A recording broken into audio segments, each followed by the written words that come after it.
Welcome, everyone, to the Cornell Veterinary Podcast, where we deep dive into the discovery, care, and learning that happens at Cornell University's College of Veterinary Medicine.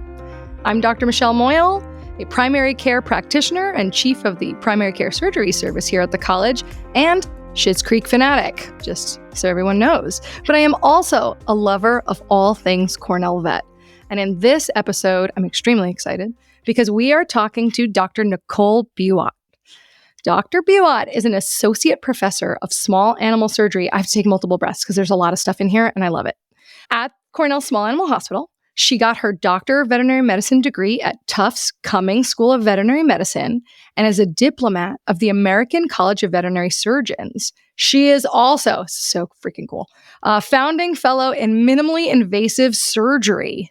Now, Dr. Buote came to Cornell after a decade of working at a large private practice specialty hospital and brings with her a deep knowledge of minimally invasive surgery and other cutting-edge techniques, which is really exciting. I mean, there's all sorts of things, scopes, robots, oh my, right, to assist in surgical procedures. So I'm beyond excited to have you here. Welcome to the CVM podcast, Dr. Buote. Thank you so much for having me. I'm super excited to chat with you. Hey, oh, I love this. Okay, so I want to jump right in because I think this is a really cool topic and we haven't touched on anything like this so far. So I'm very excited because it's an opportunity for me to learn. And before we kind of start talking about cool things like robots, which I'm very pro robot, could you tell me, how did you get to where you are now? Let's go way back. What drew you to veterinary medicine?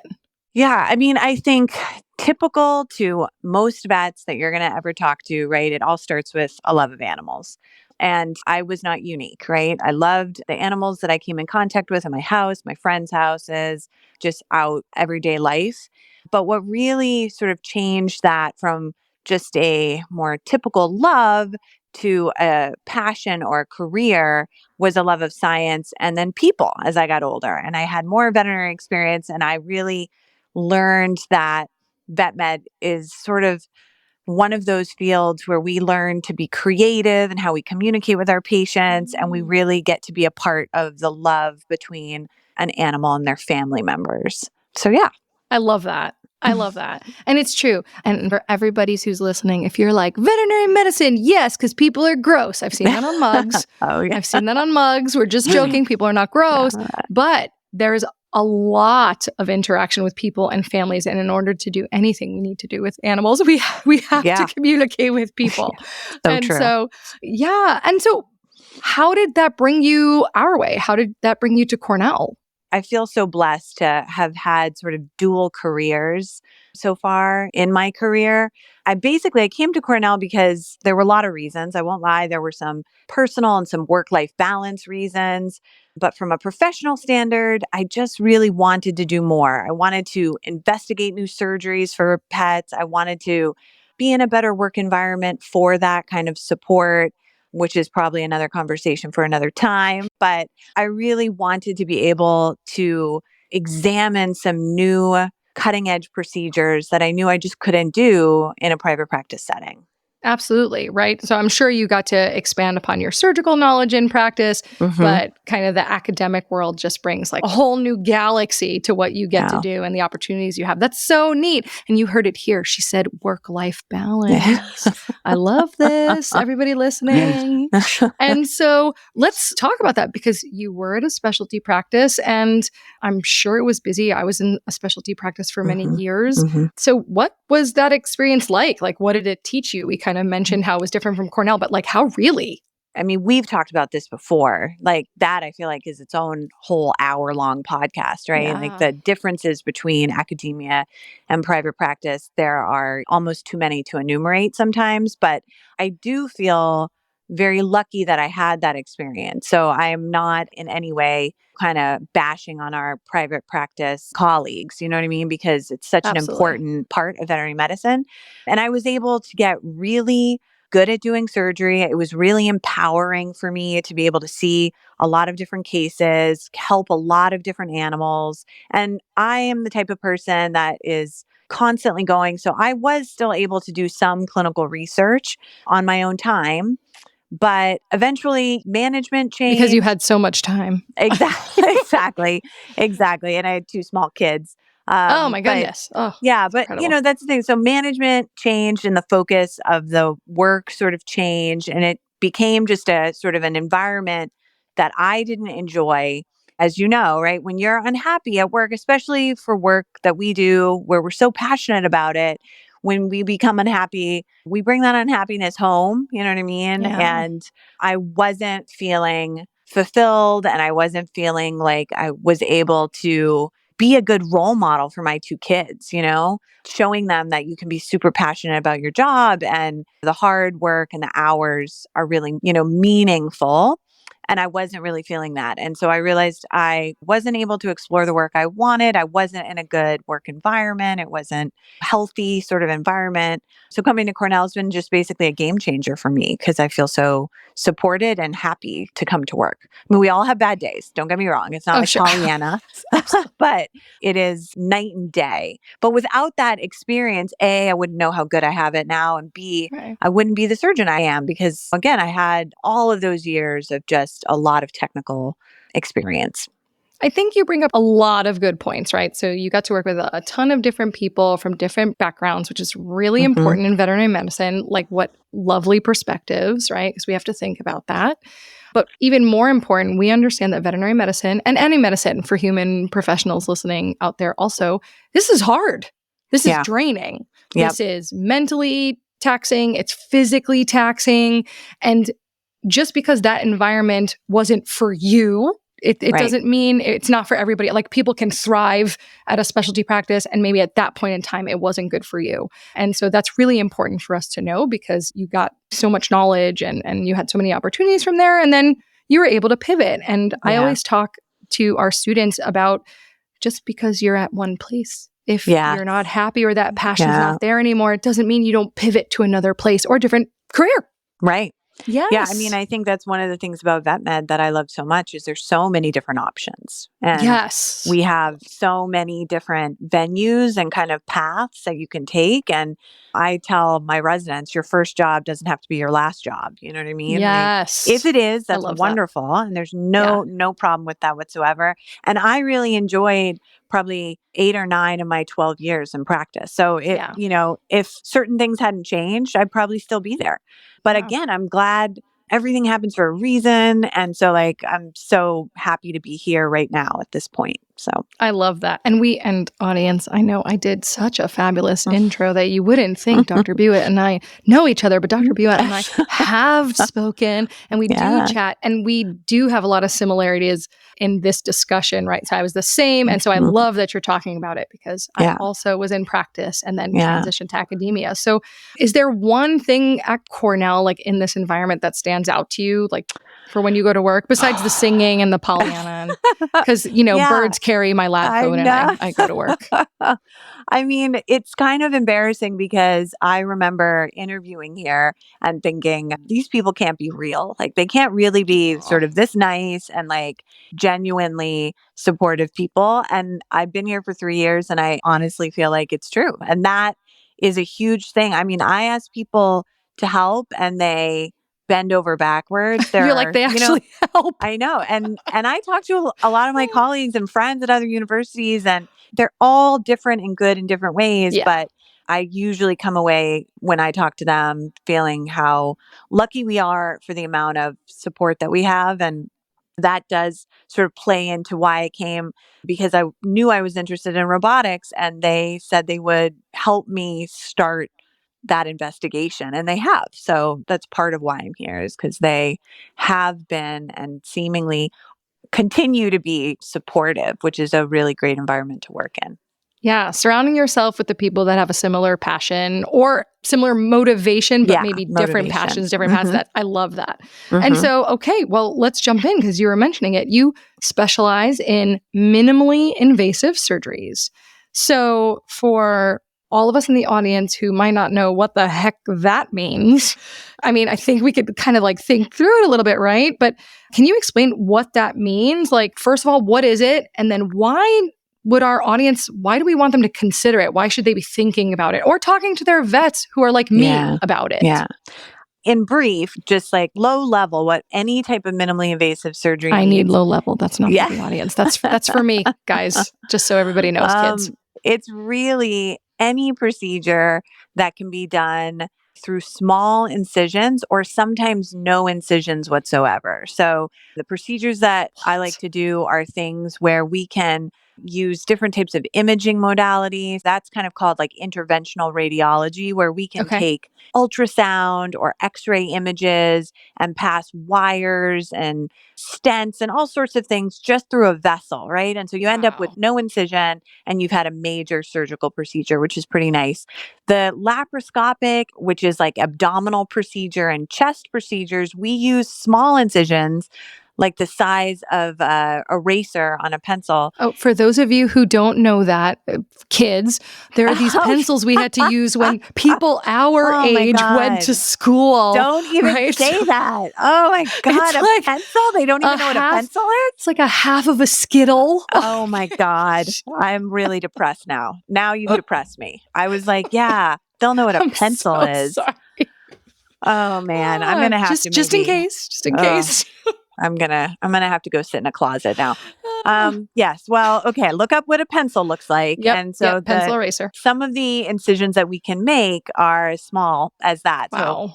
it's about 5 millimeters, sometimes twice that big, but they're still tiny little incisions that we can put a camera and a telescope Wow. inside these body cavities, and we can do these major procedures. And why they should ask their vet about it and why they should care is because just like in people, these procedures are associated with decreases in pain and infections. And so there's so many different options nowadays. But if you were going to have a lot of these procedures done as a person, you would want them to be done in this technique so that you would feel better quicker and not have to be in the hospital. And many owners would like that for their pets. So that's just yeah. incredible and absolutely makes sense. So my mom Yeah. just had a heart valve replaced, Mm. and they replaced it through a small incision in her leg and put a valve in her heart. Yep. It's crazy. And so, yeah. And when we think about, so the same in pets, you're telling us instead of breaking into the chest, which it is that dramatic. It is. Now you get to enter and do everything you need to do, but through small incisions. And then not only do the owners of pets that they love, love, love and adore who they're like placing them in your hands for these very serious procedures. Now you can decrease the risk of infection. And again, do this with very small instruments. And then the pet is more mobile, we hope, right? And then they can hopefully heal because they don't have a huge incision. And so that's so neat. Oh, that's amazing.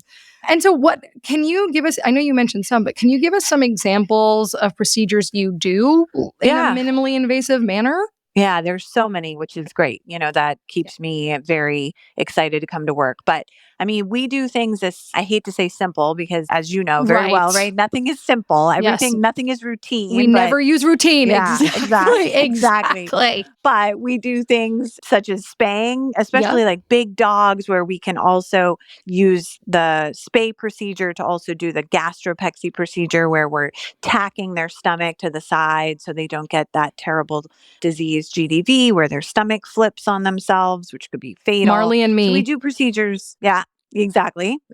We do that procedure pretty commonly, but then we do things like removing kidneys and removing lungs. I know you mentioned something called gastropexy, which, by the way, for people listening at home, there's a life-threatening condition, right? She said called GDV. It's essentially where the stomach gets really big and twists, and it can be life-threatening. But you're telling me you can help prevent that through minimally invasive surgery. Yeah. So we can, at the same time as a spay or at a neuter procedure, we go in with this little camera and these little tiny laparoscopic needle drivers, and we can actually attach the stomach to the right side of the body wall so it can't flip on itself. So those are some of the very common procedures that we do. But then we also do more advanced procedures like removing kidneys and lung lobes and adrenal glands and taking out stones from the bladder and lots of other types of cholecystectomy, which is really common in people that they do minimally invasively. That's the standard of care where you take out the gallbladder. We can do that in your dog as well. So lots of different options. That's incredible. And I'm going to just backtrack for 1 second. You said with needle drivers, which is an instrument that holds like the little needle and the suture that you use, does the instrument, like, break it down for me? Does the like laparoscopic instrument hold a little needle driver? Yeah.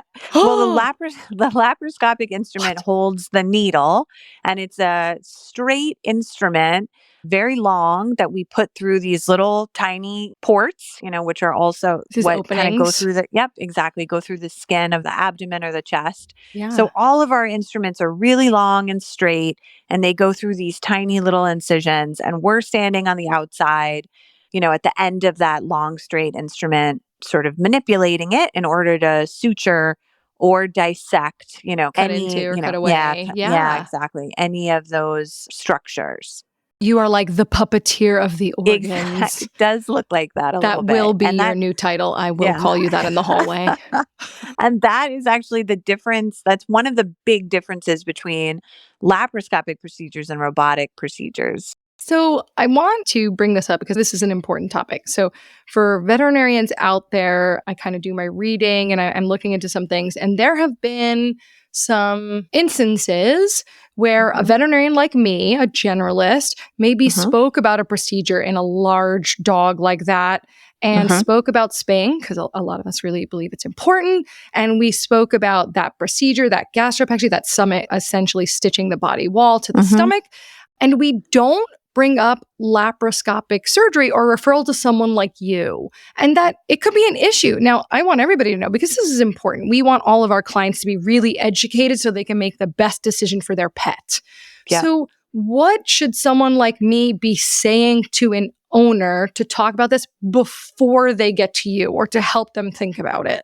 Yeah, I think that's such a great point. And when I was in California in private practice, those kinds of discussions, when they didn't happen and then the owner found me somehow on their own, they were really sometimes frustrated and disappointed that they were not told ahead of time. So I 100% agree with you that I think educating and giving owners options is so, so important, because it just really increases the trust between the general practitioner, who is like a part of their family many times. People really connect with their general practitioner. And so it just increases that trust for them to be able to say, look, there are these other options.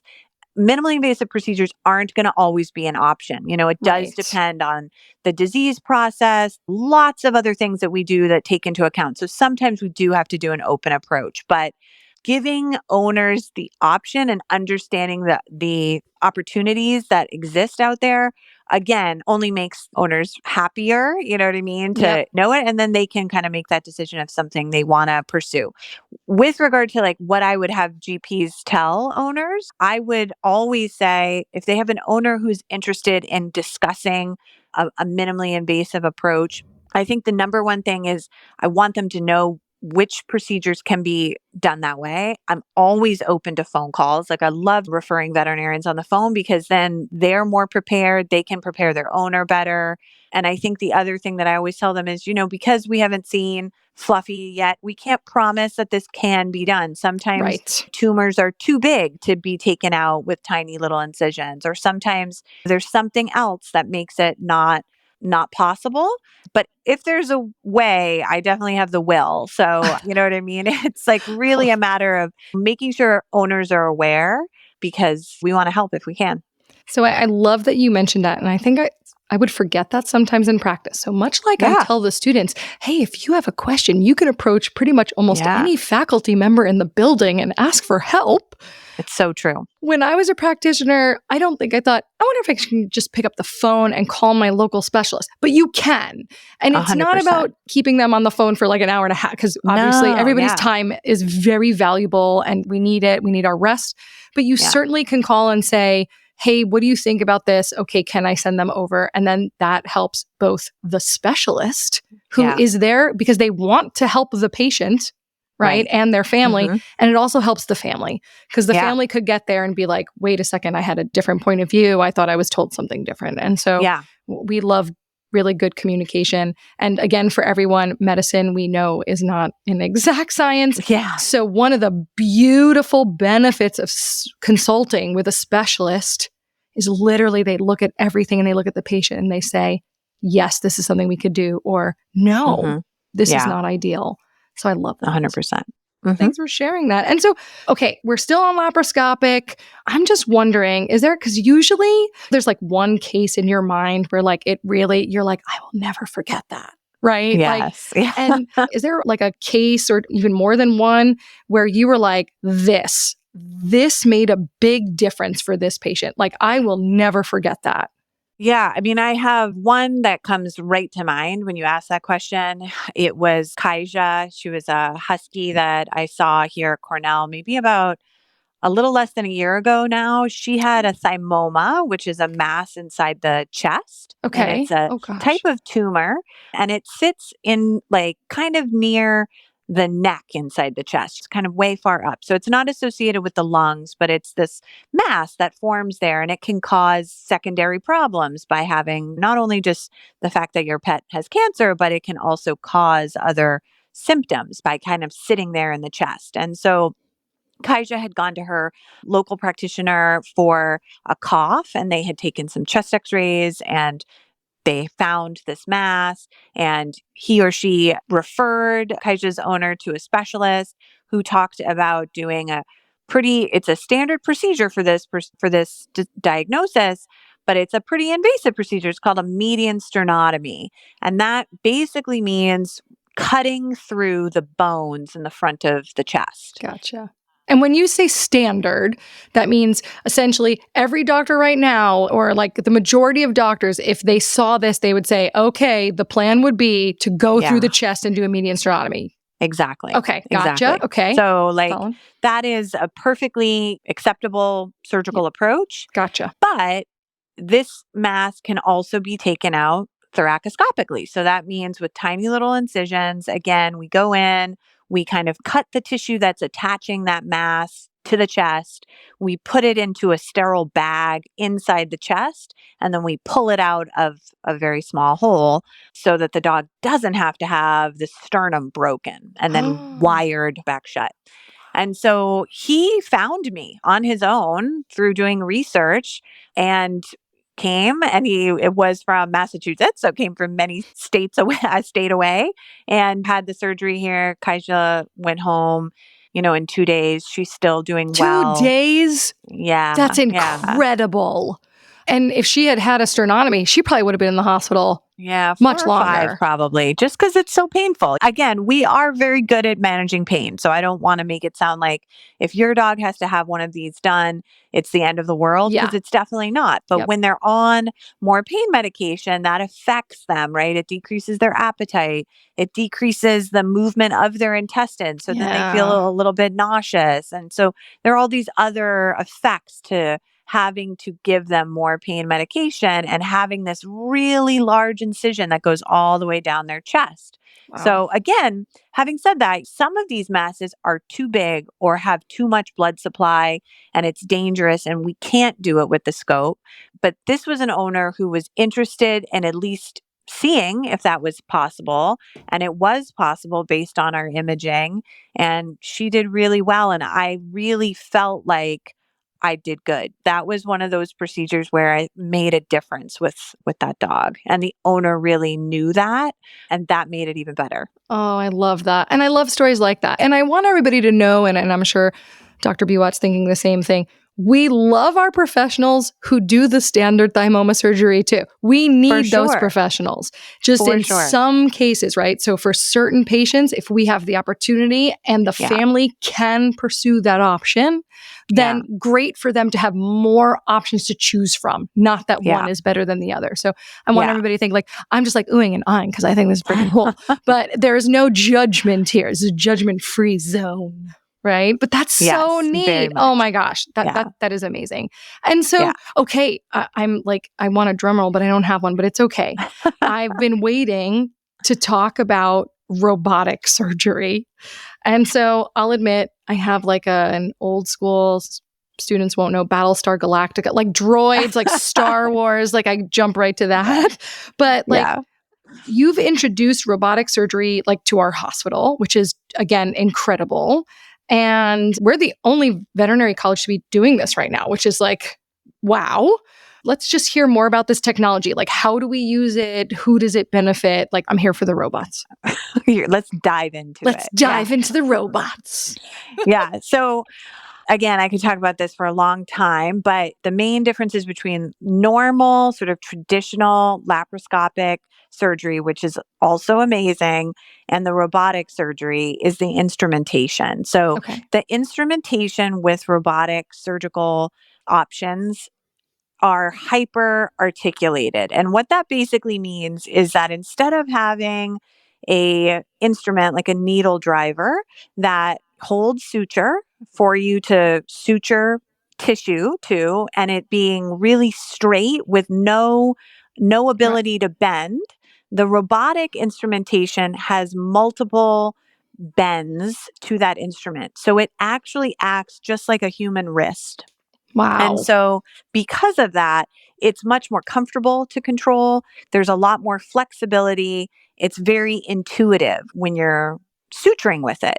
So it allows you to do a lot more than you can do with straight instrumentation, which is very difficult. If you ask any of my residents, a gastropexy, which is, again, one of our more common procedures, is one of the most challenging because it requires laparoscopic suturing inside the abdomen with a very long, straight needle driver, which is counterintuitive to how the human wrist works. So Right. we are constantly working. And on the human side, one of the reasons robotics has really taken off is the ergonomics for the surgeon are so improved that hospitals are seeing less surgeon injury, less days out, more efficiency in the OR, quicker procedures, less complication because the instrumentation allows us to use these tiny little instruments just like we would if it was an open procedure. So that's the Amazing. big benefit to it. And I would think also, right, so obviously if the surgeon's not injured, then they're there to do more procedures, which is awesome. Yep. But I mean, the instrument is straight, but the patient is not. So if you're working in a space that is not a box, right, it is rounded and other things are in the way, then using a robot helps you navigate the stuff in your way. So it supports the patient, right? Because you get to kind of move and bend with the patient anatomy. Totally. And that's so cool. The big procedure that everyone will know of associated with robotic surgery in people is prostatectomy, which is removing the prostate when there's cancer in it. Sure. And the reason that robotics made such a dent in that procedure and really allowed it to help human men with that disease was that it allowed for really fine, very delicate suturing in a very tight space, which was the pelvic canal. Wow. And so allowing for that type of accuracy is something that we really could benefit from with our animal patients because our animal patients are usually smaller and have really small, tight spaces. So the thing that excites me about this is being able to not only push the envelope for our veterinary patients, but also the potential for translatable work over to human, especially human pediatrics. But we only are leasing this robot. So we need to make sure that we can get some support to be able to buy it. Otherwise, we You've won't heard it be. here. Yeah, That's so we won't neat. be the only surgery. So still small incisions? Yeah, still, yeah. So like the benefit of laparoscopic, but because of this like hyper flexibility. So like me walking down the street versus like a ballet dancer or a gymnast deciding me doing a cartwheel is not the same as Simone Biles doing something. And so this robot brings Simone Biles, if you will, into the OR because it can kind of navigate so well and so finely. Yeah. It's really incredible. Like we did the very first live robotic gastropexy, like on a client-owned dog, first one in the country. We did it a couple months ago in November, and the procedure took 26 minutes because of how intuitive the suturing is. So again, just we're at the very infancy of this in veterinary medicine, but I'm so excited to see where this goes because I feel like this could be a game changer. That's so neat. And again, but compared to laparoscopic pexy, is there like the time that it takes for that? The time descent's about a half as long, you know what I mean? Wow. And granted, that was like the very first one, so our times will get even less. Yeah. And I did allow my resident to hop onto the surgical console to do a little bit of the suturing too. So you have to keep in mind, like with all of these brand new kind of procedures, they only get better over time as people get more trained and people get more familiar with it. I mean, right now, again, we're the only vet school who has a robot. So we're the ones figuring out how to set them up in an OR, in a veterinary OR, who to work with the draping, getting our technicians all set up on how to clean, all of it is brand new to us. Yeah. So we're really making strides in figuring all of that stuff out. I love that. So the learning process is not in the equipment alone. It's having the equipment. It's maintaining the equipment. It's people navigating around the equipment. This is a big thing. It's a big deal. I love that. And, I always talk about Cornell and do the greatest good, but like this is such a neat moment in doing the greatest good, right? Because this can translate to the human side. And I love to talk about that. Like, it's medicine. This is not like veterinary medicine, just human medicine. And I love that. And so, I have other questions, but I want to ask something really cool because I wrote it in your intro. So you are a founding fellow in minimally invasive surgery. So we know you're a veterinarian. We know you're a board certified surgeon. So what does that mean, founding fellow? Like, what did you do? What did you bring to our profession? Tell me the goods. Do you have different initials? Because I love me some extra initials. I know. It's not really extra initials. We just usually put that whole kind of clunky sentence. Even better. Who cares? I love it. I love that. But yeah, so the board of the ACVS, which is our College of Veterinary Surgery, they have a couple different subspecializations that are out there. And so minimally invasive surgery became a subspecialization probably, I can't remember if it was like 5 to 10 years ago, maybe less than 10, but it became a subspecialty a little while ago. And in order to be a founding fellow, basically what that meant was I had so much experience and I had published on minimally invasive procedures. I had spoken at national and international conferences about minimally invasive surgery that I didn't have to go through a specific fellowship myself because I already had all of those qualifications. That's so great. So now Cornell can, because I'm here, we actually are starting a MIS fellowship where we have our first fellow starting in small animal. What's an MIS? April. If you don't mind me asking. Yeah, minimally invasive surgery. Oh, you did say that. Yeah. Yes, thank you for everyone. I'm here. I'm awake. No ways. But we have had a large animal MIS fellow for a year now. So, Cornell is definitely not only performing these procedures, but training the next set of surgeons to go out and be amazing. Right. And it's not just small animal. No, exactly. Right. There's large animals or larger animals, right? So like horses and things like that. So that's so cool. I guess my question to you is right now, where do you think this will go in a few years? So as a general practitioner, I deal with people that may not have the finances to do things like that. So do you see this in a realm where it will be more mainstream in the future? Do you think maybe we'll do more laparoscopic, like the cost maybe of that will come down as we explore robotics? Yeah, I'm so glad you asked that because I teach 2 courses to the students. I teach a minimally invasive elective course where they get to go through a bunch of different training and then they do a live procedure at the end of that course and they just absolutely love it. And then I teach an interventional radiology course where they get to a bunch of training there.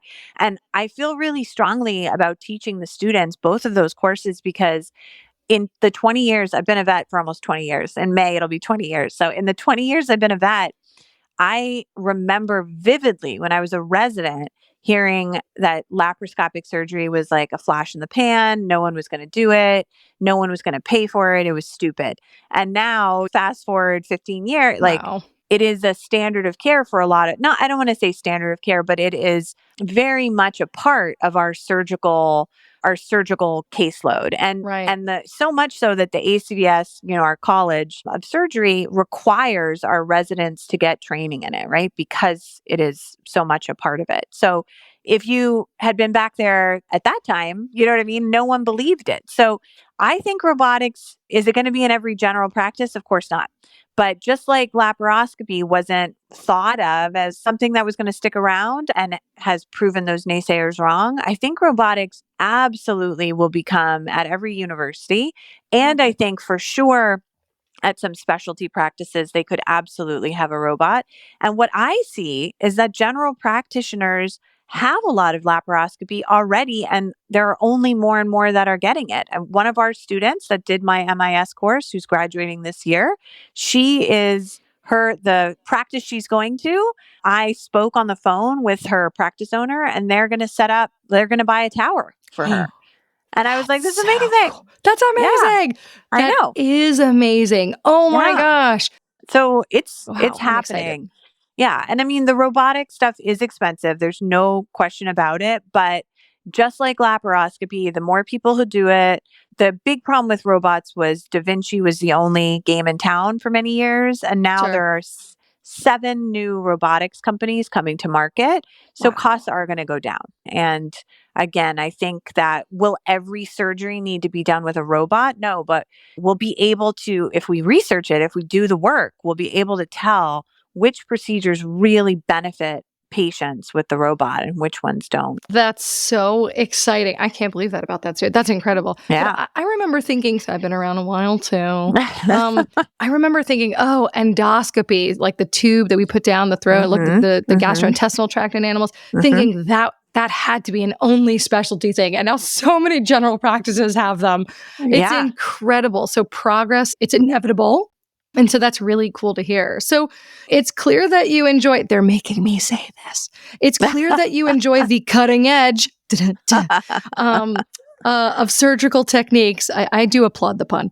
Why do you think you're drawn to this so much? Like, I mean, you like surgery. That's awesome. But why do you think you love like this? Why the new? Why the... Yeah. Well, I'm sure you have found this in your career as well, right? When you've changed, when you've like gone from private practice to academia, I'm sure people ask the same thing, kind of like, what made you do that? And what made you excited about this kind of different aspect of your career?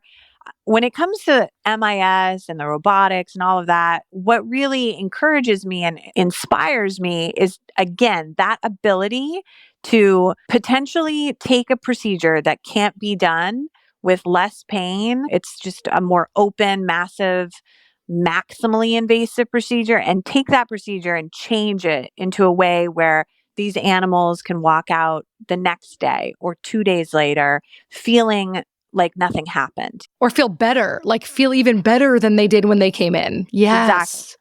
So that's what keeps me going. Is I feel like we kind of stagnated a little bit at some point with the laparoscopy. We just kept kind of doing the same thing with minor variations. And I really, really want to discover some new things that aren't being done now that we can do that are better. Right. No reinventing the wheel, so to speak. Yeah, you would like to be making new things. Oh, that's just so incredible. And so, like, what do you think is the favorite part of your job right now? Is that it? Like, kind of being on the cusp of this exciting new thing? Yeah. I mean, 100%, if I had like 48 hours in every day instead of 24, I would sit and read as much as I could about all the different stuff that's out there on the human side that we don't kind of even consider, and try and translate things to our veterinary patients. So I love being able to learn new things about the job that I do, where I'm like, I never even considered this, or let's think about it from this perspective.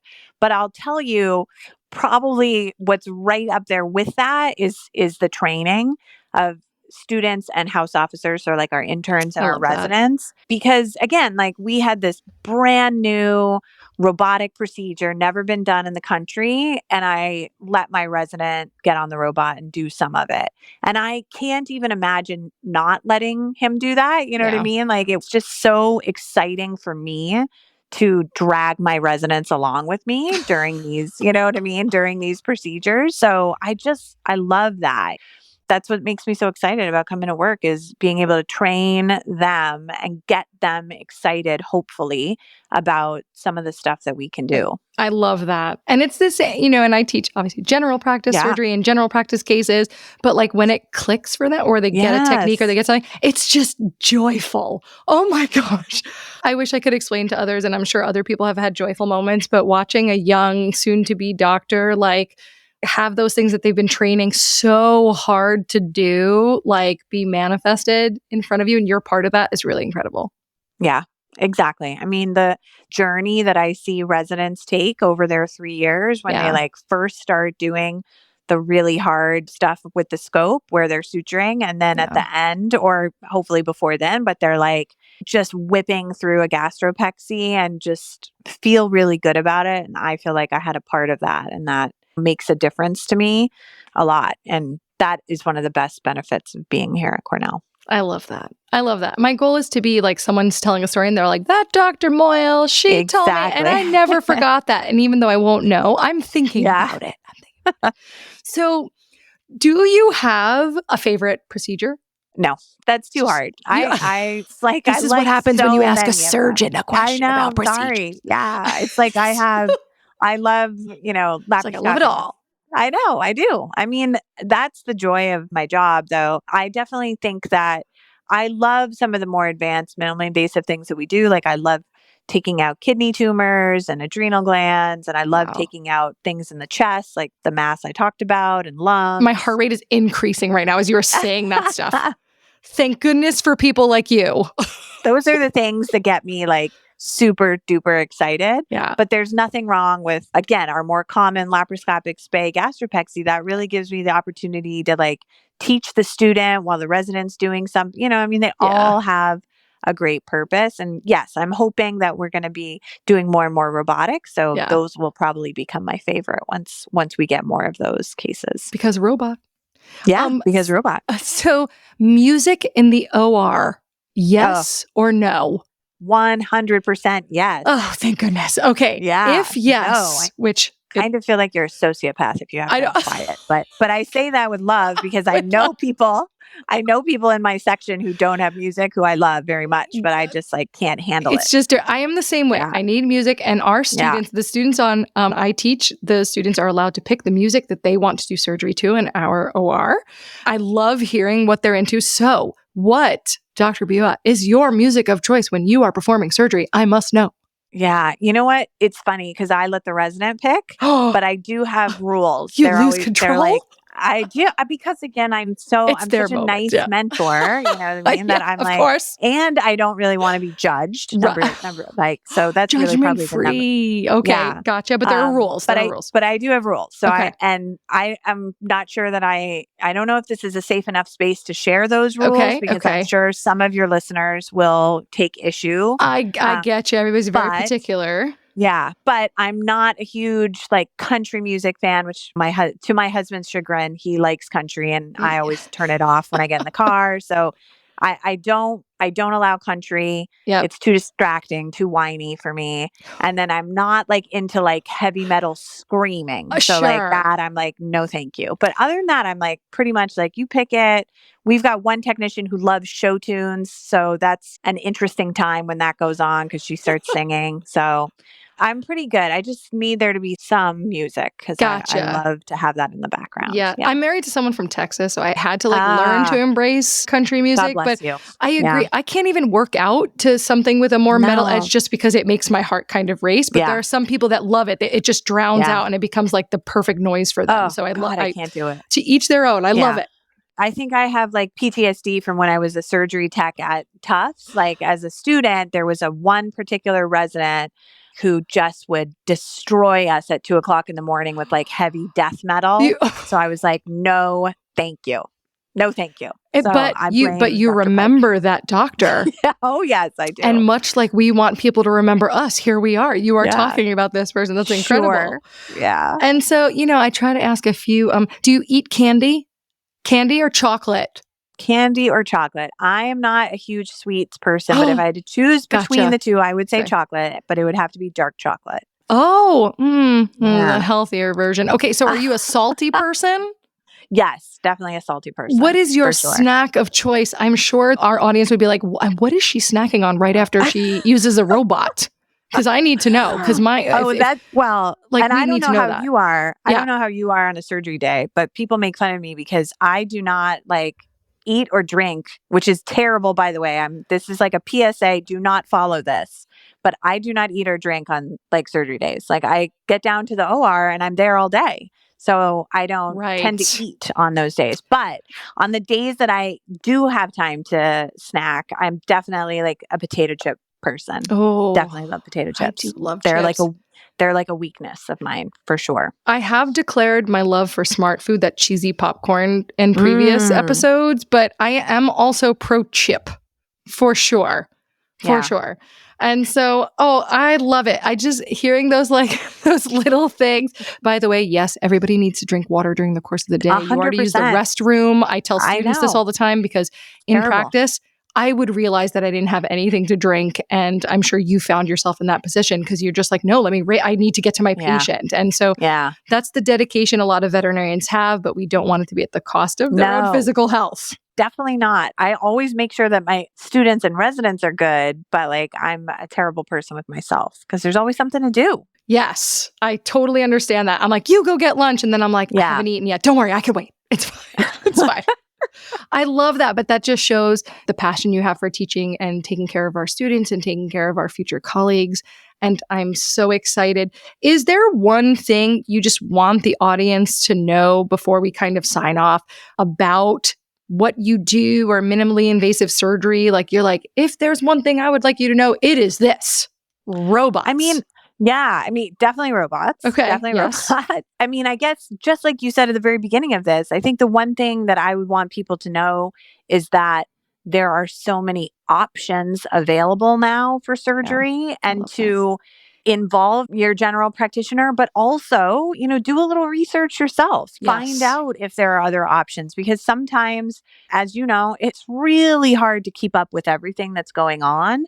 And so take the initiative and understand that, sometimes it's not going to be possible for your pet, but it never hurts to question and see if there is a less invasive way, because when it comes to animal care, we can't communicate with them the same way we can with a person. It's very similar to pediatrics. And so the more we can do to lessen their pain and their discomfort and their fear of being in the hospital, the better, I think. So I love that. And the more families become educated on what to do for their own pets. So a general practitioner like myself, we try to do as much continuing education to learn all of these things to be better doctors. But sometimes there's a procedure, that maybe we aren't familiar with. And so it's not intentional to not offer something. No, And so if a family does research and then they come to you with it, then we learn and we look up more and we get to talk to specialists like you, and then they get into track. So everything is better for everyone. So I love that.